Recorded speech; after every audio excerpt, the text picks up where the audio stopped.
Welcome to another episode of Presence Practice with Poonam and Parker. Hello, Poonam. Hey, Parker. It's good to see you today. It really is. Good to see you too. It's been a while. Yeah. So today's topic is staying grounded and sane in an ungrounded and insane world.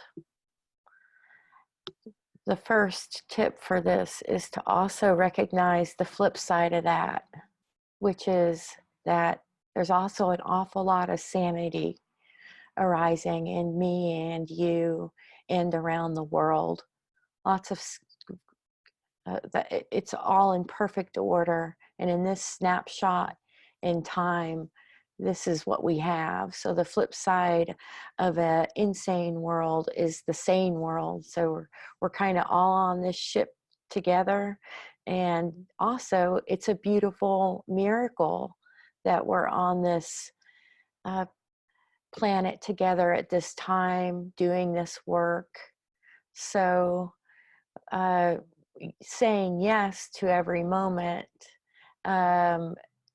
doesn't deny the insanity that's there. It embraces the wholeness of life and the life experience of this life experience, this dream that we're all having, so that we can really enjoy the circumstances that are around us and not have some humor with human frailty, the great carnival of life happening. And if you look around you, most people are completely have this neurotic self-concern. They have a particular a particular amount of their energy. A good amount of it is all this really concern for themselves. So that's a lot of suffering. So if you look around you, there's so much suffering. I want to look for this Eckhart quote. I may or may not find it, but I have it over here around this this insanity of suffering, with just drowning in self-concern. If you just look at them or listen to their where they're going and what's motivating them, it's a tremendous amount of suffering, self-doubt, anxiety, worry, defensiveness, jealousy, role playing. I mean, it's like a big a cauldron of suffering. And I don't know about y'all, but suffering woke me up. And compassion keeps me there. So first, some compassion for this form right here, right? Moving along here, floating with the waves, leaving each other alone, right? Leaving ourselves alone, which means it's easier.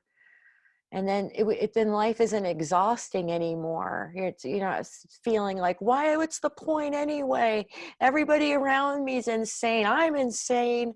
What is the point? The point is to enjoy yourself, relax, put a little levity around things. What we're supposed to be doing here is what we're doing here, which is growing up, maturing our souls, maturing these spirits.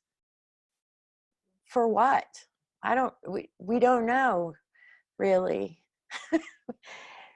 But we can be sane and offer that sanity in the world, because that's what you have to offer.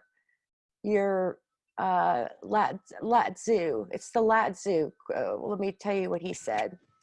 The usefulness of a pot comes from its emptiness.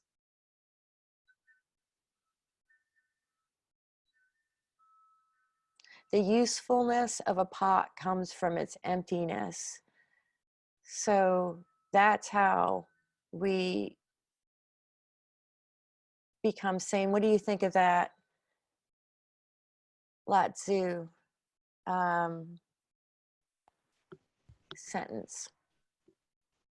I think that's like a very transcendent being that can be totally empty. Um, was it? It's in the Omega. Eckhart recently spoke at the Omega Institute, and somebody was asking him, or one attendee got up and asked him, Eckhart, do you ever get upset? How do you stay grounded? Right? Give me some examples of when was the last time you got upset. And he talks about going last week, like the week before, to the grocery store and waiting in line and somebody making him wait for 5 minutes, and he noticed like a little bit of irritation because he was trying to check out, and the person, there was a father and daughter, and he was like, can the daughter not pay, and she has no money, and the father's gone into the grocery store to search for some one little item, right? And then Eckhart could notice his irritation, and then he waited 5 minutes and the father comes back, and the moment he looks at Eckhart, he goes, oh Eckhart, I was waiting all these years to meet you. So Eckhart is like, that was why he was waiting, right? Like he chuckled his Eckhart chuckle, but we never know why we are placed in this universe. Why are we placed at a certain spot? I always ask, even if I'm waiting in traffic, there's something about the universe, like the universe wants me to observe. I love this fact that in the US, the cities do such a beautiful job of planting trees along the sidewalk. There's a sidewalk, and planting trees along the sidewalk. And what I've noticed when I'm stopped at a stoplight, that I can look at the top of the trees against the skyline, and it's beautiful. Like you see the vibrant green of the leaves, and they're moving in the wind. And then there's the sky and the clouds. And I'm like, wow, that is so, so amazing. And thinking, there's like appreciation arises that they are planning the city so well, whoever planned the city, that they have trees lined like you're driving, and it's beautiful to drive down the street because there's so many trees along the skyline, right? Yes, And you don't yes. get that in India. Like when I was growing up in India, there was such density in the city that you only saw bricks and houses. You didn't see nature. But there is so much nature even in a city in the US, right? Because that's how the city planning is done. And I'm really grateful for whoever starts to do that type of thinking, right? Like I need trees along the sidewalk so that one, it gives shade, two, it gives the pedestrian some greenery, right, to see.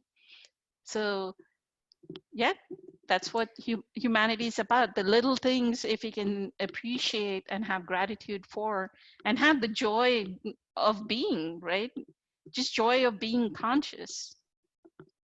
Yes, that's enough. I want to add something to this Sure. because it's such a good point that you're making, Poonam, that I think that has something to do with like how long a piece of land has been populated for. It's like an outward manifestation of a stream of consciousness that if today's planners in India were to get together, they probably would have a whole different idea of how to get that done. But what you're saying is these easements and setbacks, and you must plant this kind of tree, and it needs to be, and everybody takes a look at whether that tree is too bushy for that street, or was going to drop fruit, or is going to be small or big, or and they really, or they I live in an area where it's an island city, and there's island cities all around, so people can only grow up in, because it's surrounded by public land, and that can never ever be built on. Sometimes there's farmers, on the land. And this decision was made in the 70s. Oh, so I want to make a point about this, another point about this. Regardless of the political figureheads that we go to vote for, in every municipality across great swaths of this planet, there are whole departments of people made up of every political persuasion that come together in the form of agencies to decide what is best based on the neighborhood giving feedback across the whole planet. And they decide, they say, I've seen whole projects shut down or delayed for years because they want to protect a species of something in a creek, or it's a historical site they've discovered once they started digging. So there's so much right going on in this world that and the more you lighten your load, dropping off these roles and anxieties and stresses and regrets, is drop it lighter and lighter and lighter, then your very being will be drawn to the lighter and the more organized and sane parts of society that are emerging. Look at this love for every kind of insect, flying thing, every sort of animal. I mean, it's happening. And what an honor for human beings to have that capacity. I had posted on Facebook um, that humans are the only, like animals may do it. A dolphin will have in what Eckhart says, a perception of the dolphin world. A bee may have a perception of the bee world. But humans are the only species, our brain is that expanded, right? That we can take the neural feedback, we can experience our experience of a beautiful sunset or a beautiful, like today when I was sitting on the patio, there was this little bird like chirping and hanging around the top of the tree and then chirping. So it's still the human that can find the joy, right? And give the one consciousness that feedback. Look at your creation. God, look at your creation, right? How beautiful Yes, it is. And that's yes, all we are here for. Such an honor. yes. It's sort of like how present we are. We notice so much more when we bring all that energy back into focus, into just this present moment. And then you don't have to convince yourself that it's beautiful. It just is. We can stop here. Yeah. Thank you. Thank you, Poonam. I love your contribution.